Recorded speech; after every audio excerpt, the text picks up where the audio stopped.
Hello guys, তো welcome back to my mini blog. তো আমরা যাচ্ছি একটা বিয়ের শ্যুটের জন্য দিগলগ্রাম। তো আমাদের মিনি ব্লগটা দেখুন।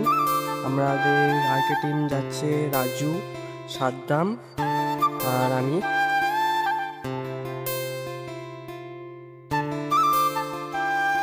তো ফাইনালি গাইস আমরা বেরিয়ে পড়লাম দিগলগ্রাম।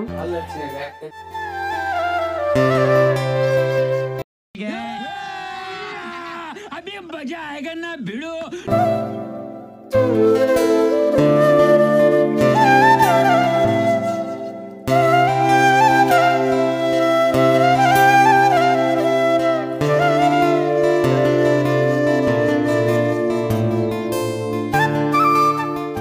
তো দেখো গাইস, সাদ্দামটা কলে এতই ব্যস্ত যে কোনো কারোর দিকে তাকাবার টাইম পেয়েছে না।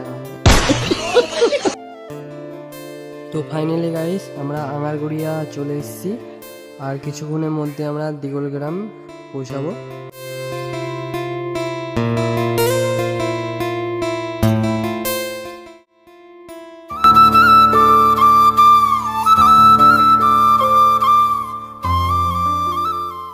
ফাইনালি গাইস আমরা দিগলগ্রাম চলে এসেছি। এটা